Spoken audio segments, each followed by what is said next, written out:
ይህንን ተናግሮ ጉዞውን ካቀና ወደ ኢየሩሳሌም ወጣ። ወደ ቤተፋጌና ወደ ቢታንያ ስሙ ኤልዮን ወደሚባለው ደብረ ዘይት ተራራ አጠገብ በደረሰ ጊዜ ከደቀ መዛሙርቱ ሁለቱን ላከ፣ እንዲህም አላቸው፣ በፊታችሁ ወዳለችው አገር ሂዱ።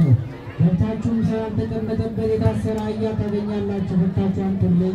ለምን ትፈታላችሁ የሚላችሁ ቢኖር ጌታ ይሻል በሉ። የተላኩትም ሄደው እንዳላቸው አገኙ። አህያውን ፈቱ። አህያውንም ሲፈቱ ባለቤቶቹ ንገሩ፣ እንደምን ትፈታላችሁ አሏቸው። እነሱ ጌታ ይሻል አሉት። ይዘውም ወደ ጌታ ኢየሱስ ወሰዱ። በግልገሉ ላይም ልብሳቸውን ገዝግዘው ጌታ ኢየሱስን በዚያ ላይ አስቀመጡ። ሲሄዱም በመንገድ ልብሳቸውን አነጠፉ።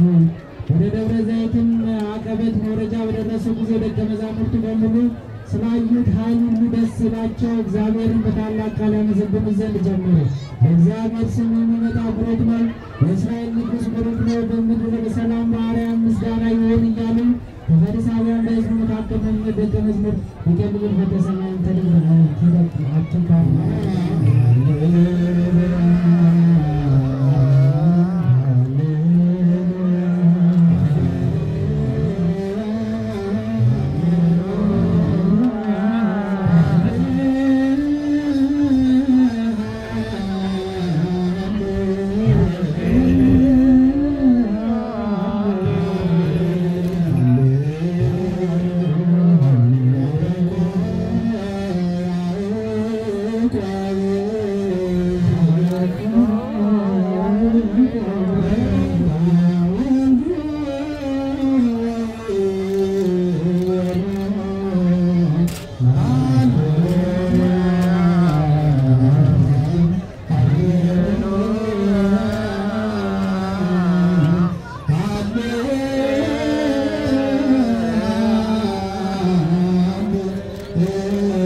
ክብርና ምስጋና ለቅዱስ ስሙ ይሁን። እንኳን አደረሳችሁ፣ እንኳን አደረሳችሁ። ይህ ታላቅ ዕለት ነው። ዛሬ ሆሳዕና በአርያም እያልን የምናመሰግንበት የምስጋና ዕለት ነው፣ የእልልታ ዕለት ነው። እስኪ ከፍ ያለ ምስጋናና እልልታ አሰሙት። ዛሬ እንኳን ሰው ድንጋዩ የተናገረበት ዕለት ነው። እስኪ ምስጋና እልልታ ሁላችሁ ባካችሁ። ክብርና ምስጋና ለስሙ ይሁን። ለ10 ደቂቃ ብቻ ትንሽ ትምህርት እሰጣለሁ። ለስንት ደቂቃ ካለፍኩኝ አስቆሙኝ። 10 ደቂቃ ካለፍ እስቲ ቅድም የሰጣችሁ ርዕስ ምን ነበር? አሁን ስንት ደቂቃ ሆነኝ? ውስጥ 3 ጊዜ ነው 4 ጊዜ ነው ያስባልኳችሁ። ይሄን ርዕስ ምንድነው ያልኩት? እንደሱ ነው። ለማን ያስፈልጉታል? ለጌታ ያስፈልጉታል ነው የተባለው። የማቴዎስ ወንጌል ምዕራፍ 21 ቁጥር 3 ላይ የተጻፈ ኃይለ ቃል ነው። ዛሬ በአራቱም ወንጌላት ተጽፎ በዚህ በአራቱ ማዕዘን እየዞርን ስናመሰግን ወንጌላቱንም ስናነብ እንደሰማችሁት የጌታችን የመድኃኒታችን የኢየሱስ ክርስቶስን ወደ ቤተ መቅደስ መምጣት አራቱ ወንጌላውያን በመተባበር ጽፈውታል። ዛሬ በአራቱ ማዕዘን እየዞርን ይህንን ወንጌል ያነበብንበት ምክንያት በአራቱ የዓለም ክፍል የክርስቶስ የመንግሥቱ ወንጌል የመሰበኩ ምሳሌ ነው። ያንን የሚያንጸባርቅ ነው እንጂ ዝም ብሎ ጊዜ ለማሳለፍ እንዳይመስላችሁ። ቤተ ክርስቲያን የምታደርገው ነገር በሙሉ በዚህ በኩል ያላችሁ አታችሁ ድምፅ ቀንሱ። በዚህ በኩል ያሉትን ዝም አሰኙልን። በአራቱም ክፍላተ ዓለም በምስራቅ፣ በምዕራብ፣ በሰሜን፣ በደቡብ የማን የመንግሥቱ ወንጌል ተሰብኳል? ንገሩኝ። የማን? የጌታችን የመድኃኒታችን የኢየሱስ ክርስቶስ የመንግሥቱ ወንጌል በአራቱም ክፍለ ዓለማት ሁሉ መሰበኩን ለማመልከት ነው። ይህንን ስርዓት ያካሄድ ነው። ጌታችን ራሱ ምን ብሏል? በመጨረሻው ዘመን የመንግሥቱ ወንጌል በዓለም ሁሉ ይሰበካል ይላል። የማቴዎስ ወንጌል ምዕራፍ 24 ቁጥር 14 ላይ ለአሕዛብ ሁሉ ምስክር እንዲሆን ይህ የመንግሥቱ ወንጌል በዓለም ሁሉ ይሰበካል፣ በዚያም ጊዜ መጨረሻው ይመጣል ይላል። አሁን ዛሬ ወንጌል ያልተሰበከበት የዓለም ክፍል አለ? አለ ወይ ንገሩኝ። የለም። ዛሬ በተለይ ኢንተርኔት የሌለበት አካባቢ አይገኝም። ስለዚህ የክርስቶስ የመንግሥቱ ወንጌል በዓለም ሁሉ ይሰበካል ተብሎ የተነገረው አሁን እየተፈጸመ ነው። ስለዚህ በዓለም ላይ ያለ ሰው ሁሉ በኋላ በፍርድ ጊዜ አልሰማሁም፣ ወንጌሉ አልተሰበከልኝም የሚልበት ምክንያት የለውም ማለት ነው። ስለዚህ ለማመልከት ቤተ ክርስቲያን በአራቱ ማዕዘን የክርስቶስን የመንግሥቱን ወንጌል ስታነብ ቆይታለች። ቅድም ያስያዝኳችሁን ርዕስ እንመለስ። ለጌታ ያስፈልጉታል ነው የሚለው።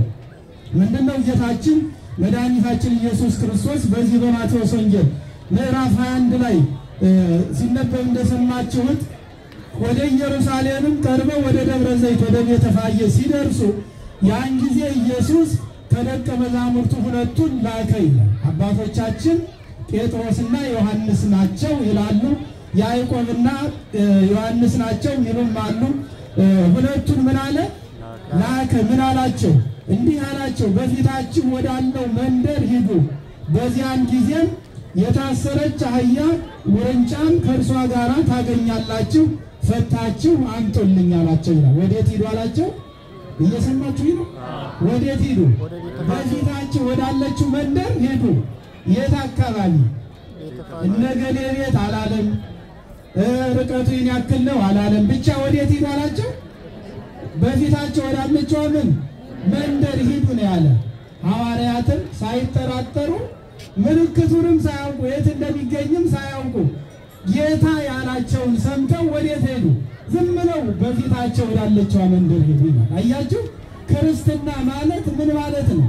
በእምነት መታዘዝ ማለት ነው። ጌታ አርጉ የሚለንን ሳንጠራጠር ማድረግ ማለት ነው። አሁን ዛሬኛ እግዚአብሔር እንዲህ አርጉ ሲለን ብዙ ምክንያት እንደረድራለን። እንዲህ ቢሆንስ፣ እንዲህ ቢፈጠርስ እያል ምክንያት እንደረድራለን።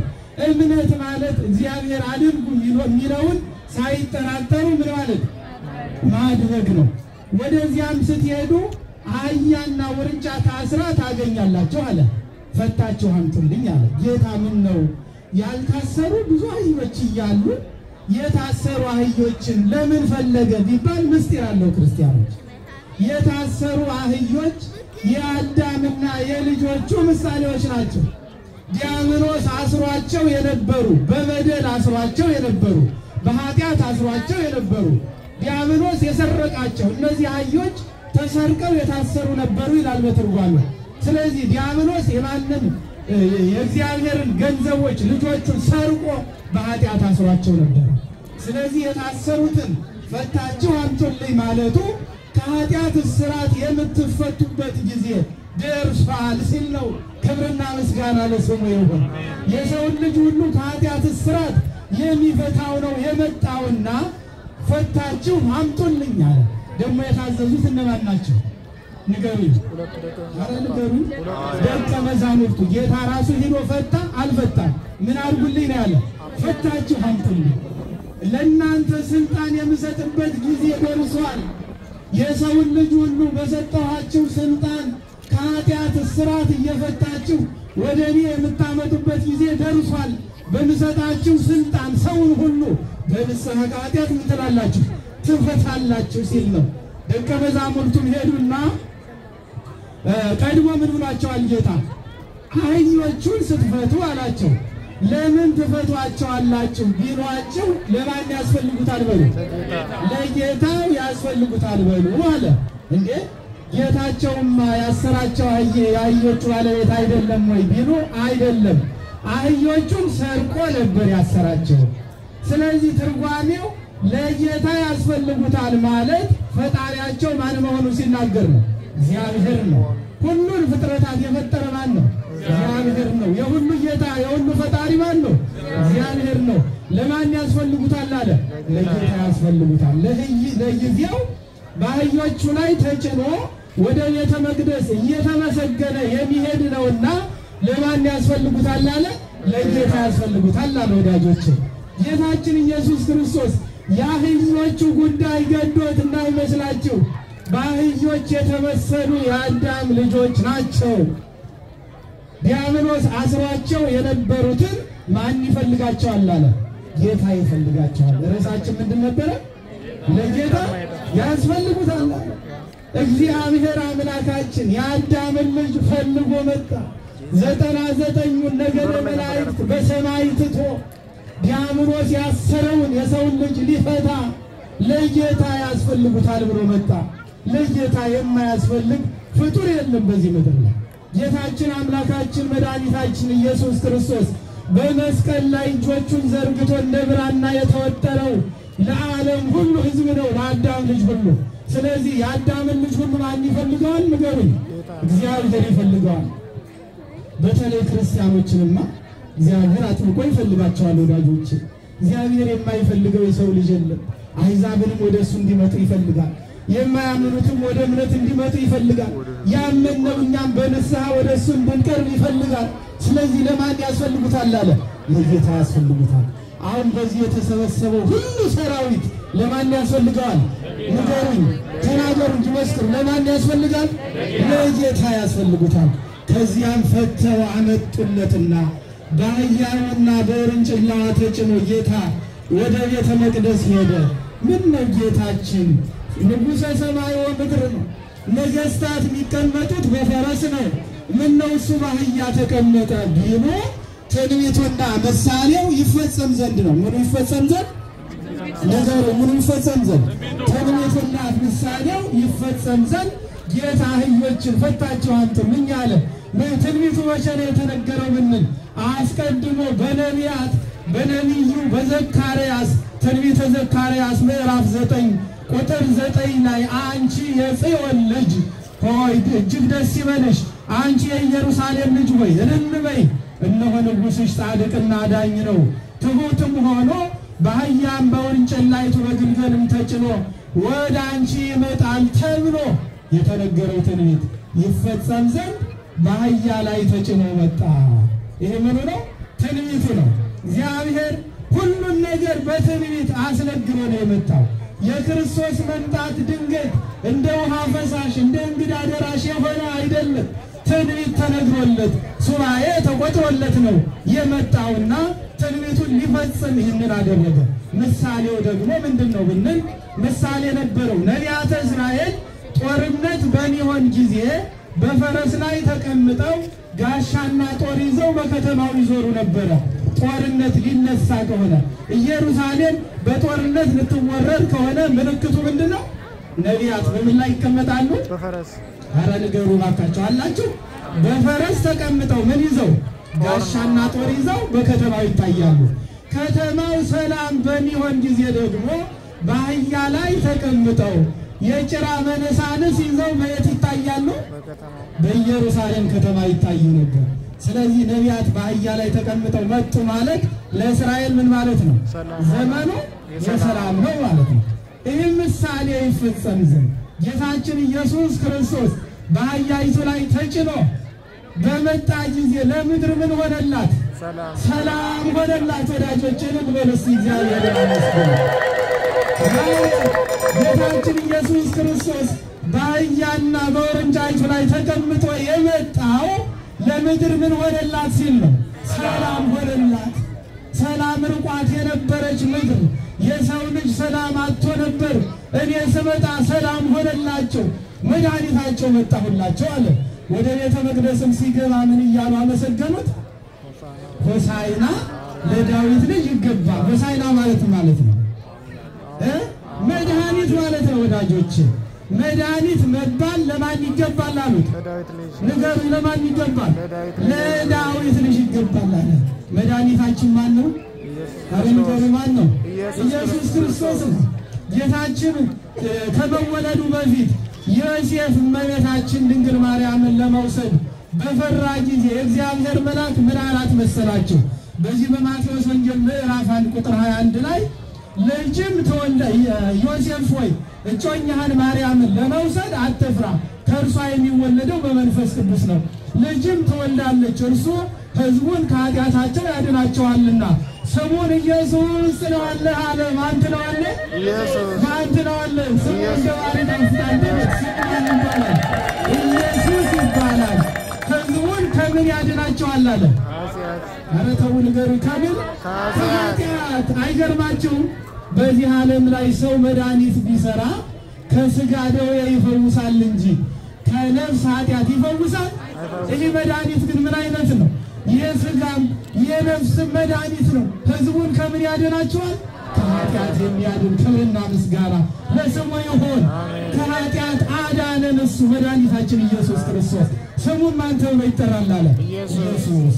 ዛሬ በኢየሱስ ቤተ መቅደስ ዙሪያ ላይ የተሰበሰቡ ክርስቲያኖች ደስ አይልም? ከኃጢአታችን አዳነን፣ ክብርና ምስጋና ለስሙ ይሁን። ከኃጢአታችን ፈወሰን፣ ሕዝቡን ከኃጢአታቸው ያድናቸዋል አለ። ሁሉም የሚቀድሙትም የሚከተሉትም ሆሳዕና ለወልደ ዳዊት ሆሳዕና ባርያም እያሉ ዘንባባ ይዘው ዘመሩለት ይላል። ክብርና ምስጋና ለስሙ ይሁን። አሁን ሰዓት ስለሌለኝ አስቆሙኝ ብያችሁ ነበር፣ እናንተም አላስቆማችሁኝም። ሰዓት ስላለቀ ይበቃል ይህን ያክል ካልኳችሁ። መድኃኒታችን ኢየሱስ ክርስቶስ ሁላችንን የሚፈውሰን መድኃኒታችን ኢየሱስ በስጋም የታመምን በመንፈስም የታመምን ካለ እሱ ይፈውሰን። ከዚህ በኋላ የምናደርሰው ጸሎተ ፍትሐት ነው። ዛሬ መፈቻ ቀን ነው። አህዮችም የተፈቱበት ነው። አህዮች ምን ያሉበት ነው? የታሰሩ አህዮችም የተፈቱበት። እኛ ደግሞ በኃጢአት የታሰር ምን የምንልበት የምንፈታበት ቀን ነው። ነገር ግን አንዳንድ ምዕመናን ምን ያደርጋሉ? በዓመት አንድ ጊዜ ይመጡና ለሆሳዕና በቃ ለሆሳዕና ተፈትቻለሁ ይላሉ። ዓመቱን ሙሉ የለም፣ ንስሐም አይገቡም፣ ስጋውን አይበሉም፣ ደሙን አይጠጡም። እንደዚህ አይደለም ክርስቲያኖች። በዓመት አንድ ጊዜ መጥቶ ለሆሳዕና በቁማችን ጸሎተ ፍትሐት ተደርጎልን ተፈትቻለሁ ተብሎ የሚኖርበት ክርስትና የለም። ክርስትና የዕለት ምንድነው? የንስሐ ሕይወት በቅዱስ ቁርባን የመመላለስ ሕይወት ነው። ወዳጆች በሰሙነ ሕማማት ፍትሐት ስለሌለ ነው ዛሬ ጸሎተ ፍትሐት የሚደርሰው። እንዲሁም ደግሞ በዕለተ ዓርብ ይመጡና በወይራ ቸብቸብ ተደርገው በቃ ተፈትቻለሁ ብሎ አመቱን አወራርጃለሁ ብሎ የሚጠፉ አይደለም ክርስቲያኖች ዕለት ዕለት በመቅደሱ በመገኘት ንስሐ በመግባት ኃጢአትን በማራቅ ስጋውን በመብላት ደሙን በመጠጣት ነው የሰላም ንጉሥ ኢየሱስ ክርስቶስ የሚገኘው። እግዚአብሔር አምላክ ሁላችንንም ለንስሐ ያውቃል። ለምንድነው በሕማማት ፍታት ማይኖረው ብንል ይቺ ሰሙነ ሕማማት ሳምንቷ የምን መታሰቢያ ናት?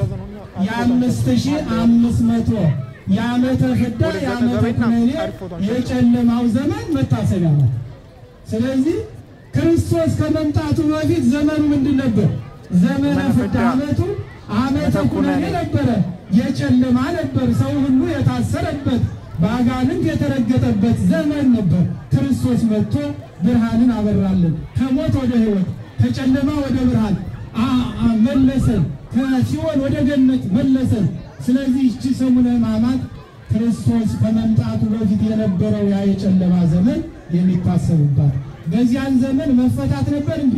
የለም። ከኃጢአት እስራት መፈታት የለም። ሰው ለጊዜው ከኃጢአቱ ቢፈታም ለጊዜው ከሚመጣበት መቅሰፍት እንጂ ወደ ገነት መግባት አይችልም ነበረ። በዚያ ምክንያት ሰው ሁሉ ታስሮ ነበር። ያንን የሚያመለክት ነው።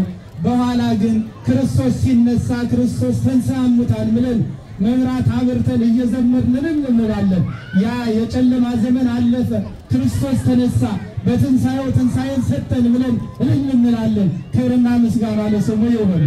ይህንን ሰሙነ ሕማማቱን በሰላም አስፈጽሞ እግዚአብሔር አምላካችን የትንሣኤውን ብርሃን እንዲያሳየን የእሱ ቅዱስ ፈቃዱ ይሁንልን። ከዚህ በመቀጠል ትዌልቭ ሳይሞላ መጨረስ ስላለብን ጸሎተ ፍታቱን እናደርስና ዘንባባውን ባርከን ይሰጣችኋለን። ቀሪው ጊዜ የተባረከ ይሁንልን። የጌታችንና የመድኃኒታችን ኢየሱስ ክርስቶስ አባት እግዚአብሔር ስለ ሞቱ አባቶቻችንና ወንድሞቻችን ዳግመኛ እንማልዳለን። በለመለመ ቦታና ዕረፍት ባሉበት ነፍሳቸውን መጽሐፍ ጊዜን ትንሣኤን በሠራባት ቀን ሥጋቸውን ማስነሳትን ያሰናብል ዘንድ የማይታበል ተስፋ መንግሥተ ሰማያትን ያድላቸው ዘንድ በእንተ ነፍሳተ ኩሎሙ ክርስቶሳውያን በእንተ ነፍሳተ ኩሎሙ ወልደት ረምቃት በእንተ ነፍሳተ ኩሎሙ ክርስቶሳውያን ዘለዕረፍት ስልጣን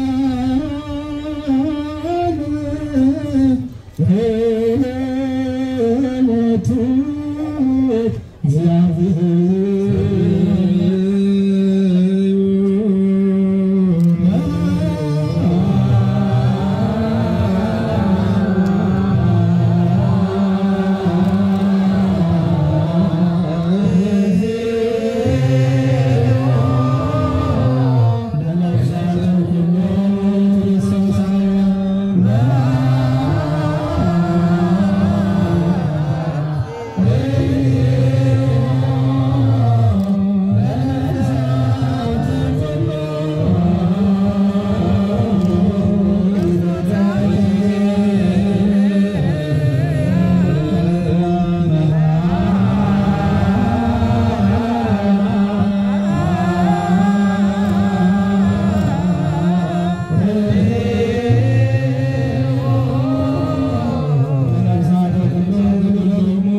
ትንሣኤን በሠራባት ቀን ሥጋቸውን ማስነሳትን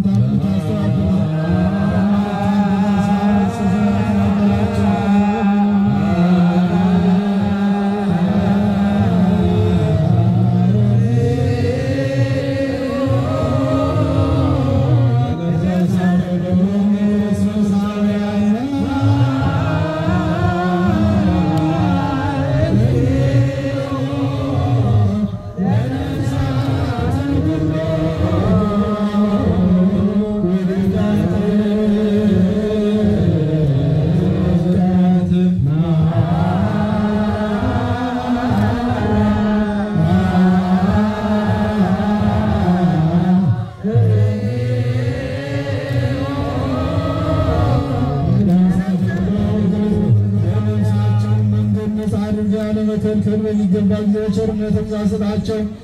ሥጋቸውን ከነፍሳቸው ጋር አሳብር አስነሳ። መንግሥተ ሰማያትን አድላቸው።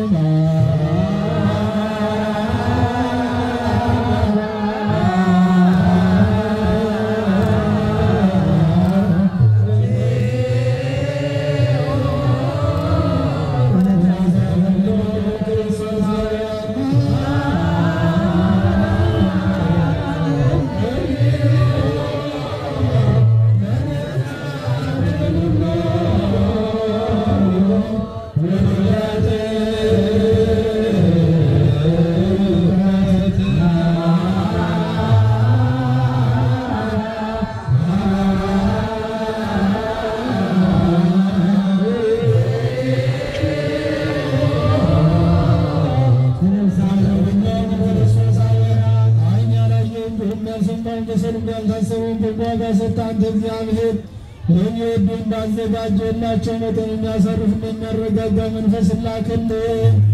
የሚያሳርፍና የሚያረጋጋ መንፈስ ላክልን። የሚያሳርፍና የሚያረጋጋ መንፈስ ላክልን። ጠባቂውን አድሞ ክርስቶስ እርሱ ያለ ክብር ላንተ ይገባል። ከእርሱ ጋር ከመንፈስ ቅዱስም ጋር ዛሬም ዘወትርም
ያድርግልን።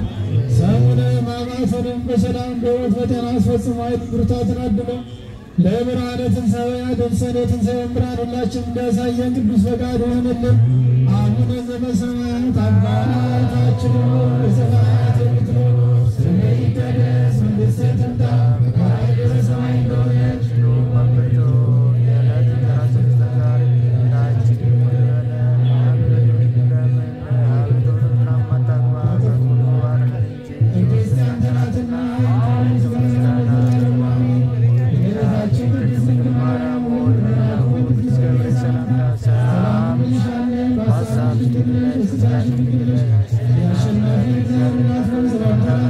ይገባሻል። ከሴቶች ሁሉ ተለይተሽ የተባረክሽ ነሽ፣ የማኅፀንሽ ፍሬ የተባረከ ነው። ጸጋን የተሞላሽ ደስ ይበልሽ፣ እግዚአብሔር ከአንቺ ጋር ነውና ከተወደደው ልጅሽ ከጌታችን ከመድኃኒታችን ከኢየሱስ ክርስቶስ ዘንድ አምረኝ ያስተሰርይ ዘንድ ለዘላለሙ አሜን። እነዚህ ከመባሉ በፊት እንግዲህ የቅድሙን ማስታወቂያ መልሼ መናገር እወዳለሁ። ይህ የምታዩት አዳራሽ ነው። እንግዲህ ያላያችሁ ምናልባት አዲስ የመጣችሁ እዚህ በሩ ላይ ያለው አዳራሽ ነው እየተሰራ ያለው። ሊጠናቀቅ ጥቂት ነው የቀረውና አደራችሁን አሻራችሁን ሳታስቀምጡ እንዳትሄዱ፣ ተንጎላውንም ሳትገዙ እንዳትሄዱ አደራ እላለሁ። በዛሬው ዕለት ደግሞ ባለፈው ድቁና የተሾሙ ልጆቻችን ዛሬ ምስጢር አይተው ወደ ቤተ መቅደስ ገብተዋልና እስቲ እግዚአብሔርን አመስግኑላቸው። አምላካችንን እግዚአብሔር በጸጋ በረድኤት በመቅደሱ እየባረከ ያሳድግልን። እግዚአብሔር የተመሰገነ ይሁን።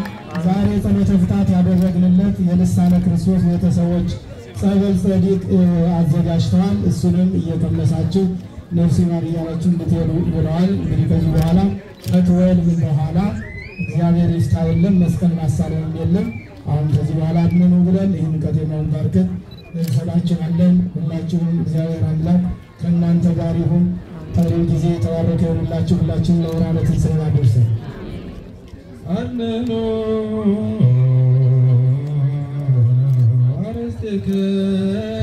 አርስትክሙ ቅድመ እግዚአብሔር አምላክነ በደገሩ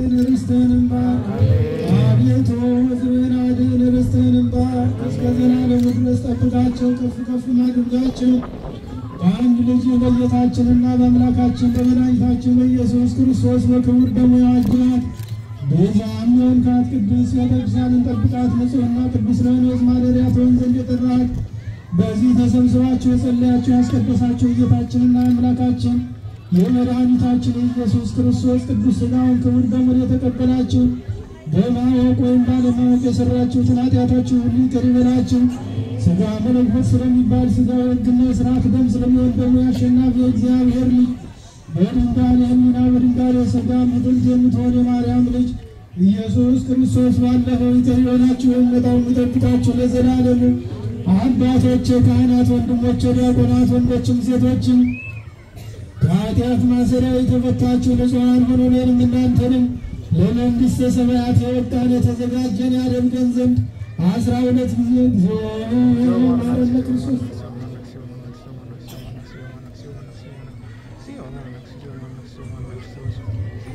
እግዚኦ ማረነ ክርስቶስ ስለ እናቱ ስለ ቅድስት ድንግል ማርያም ብሎ ይቅር እንዲለን በእንተ እግዝእትነ ማርያም ማረነ ክርስቶስ ብለን 12 ጊዜ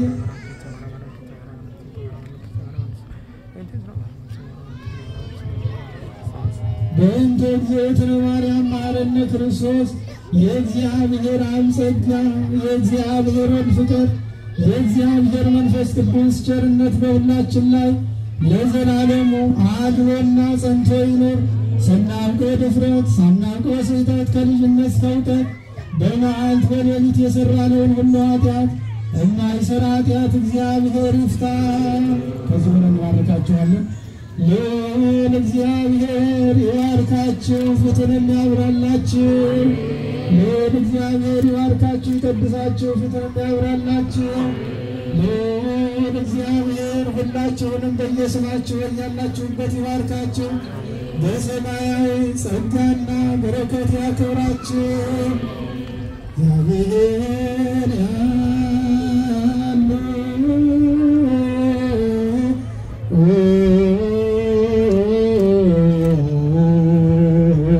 መስለ ኩልክ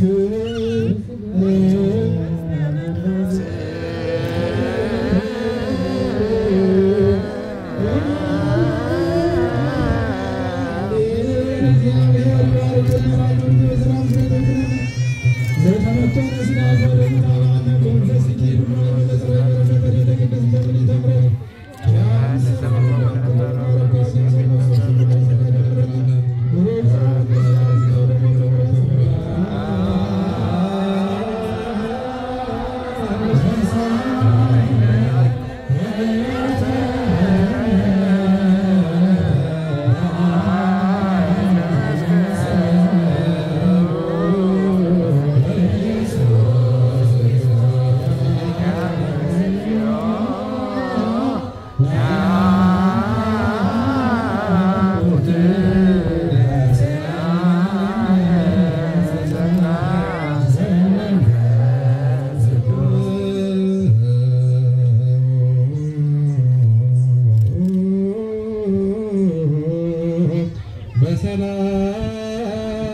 ስነ ስርዓት በተሞላበት ብዙ ሳትገፉ 4 ካህናት አለን። ሁለታችን ሁለታችን በዚህና በዚህ ሆነን እናድናችኋለን። ከተባረከ በኋላ ሁላችሁም ተስፋላችሁ ያላችሁበት ሀገራችሁ ስርዓት ጠብቁ።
እግዚአብሔር ስም